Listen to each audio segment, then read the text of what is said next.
Drew Bansel talked about this idea that I don't think he was thinking with AI, but I think it accelerates his idea that basically you're going to have all internet services re-architected in the next 10, 20 years, whatever, because basically AI is going to get so good at hacking that all these exploits we can't even imagine now are going to get found.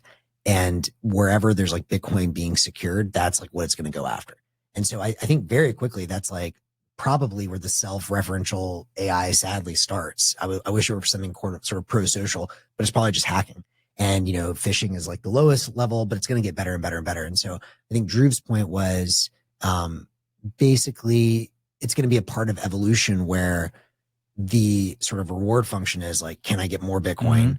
And in doing that, that's how we're going to harden all of our systems. But in the meantime, that would suck, you know, if you were part of the testing phase of evolution. So I don't know. I think the thing I'm just getting more and more concerned about is like we have a giant blind spot with how good AI gets the next even 2 to 3 years. Which is why I'm surprised you push for moving your coins to River yeah, I know. instead of having it written on like a physical piece of paper. I was thinking the same thing. Yeah. Like definitely having something in the physical world is the defense against remote attacks, AI. I mean, generated offline, right? This sort of like, yeah, I mean, like if it's never connected to the internet, then the AIs presumably can't access it. Yeah, but then it's like the fucking wrench attack is getting more realistic too. I don't know. Like, look, I think the risk of remote attack, traditional remote attacks, and AI ones is like 10,000x higher probability than wrench attack. And look, I think we talked about custody on shows before. I think the answer is don't put all your eggs in one basket. And we've talked about that. But like increasingly, as much as I hate to say this, like I do like things like River, ETFs,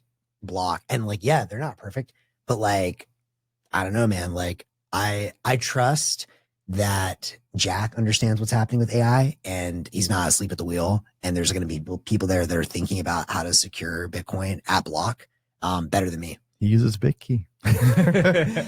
but I mean, you get my point. But I think one thing we all agree on, and when we did the episode in January where we dedicated the episode to it, I think we all agreed on one thing, which is custody diversification makes tremendous sense. Yeah, because the types of threats and loss of coin risk with self-custody versus a third-party custodian, they're very orthogonal, and they're all legitimate risks. So put 50-50 or whatever split you want to do makes a lot of sense. And you can, if you believe that like ETFs are not subject to wrench attacks, which I believe they're mostly not. I've explained my, what my thinking there, and I think we have agreement on that.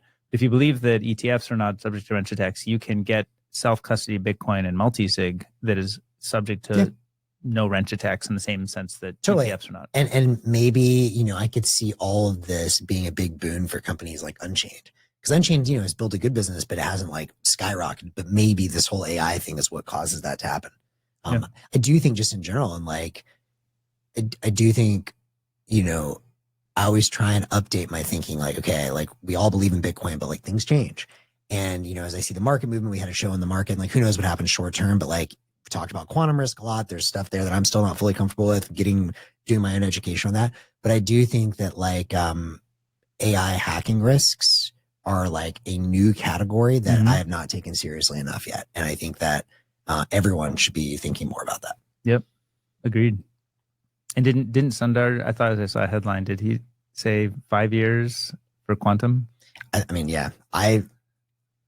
I'm also in the camp, and like, this is my left side of the curve. But I'm always concerned because whenever I hear these like kind of old head guys like, no, it'll not, it's like, they're usually wrong. And when you think about the quantum development with AI, I think one thing that everyone is under appreciating, I'm not saying it's definite, but like probability distribution, certainly not zero, is that AI accelerates the development of so many things, including quantum. Yep. I think that's one of the giant all black technologies swans. compound on each other, right? Exactly. Yeah. And most people fail to see that. They're like, well, actually, it's like, if someone says, well, actually, that's the worst. Yeah. Run.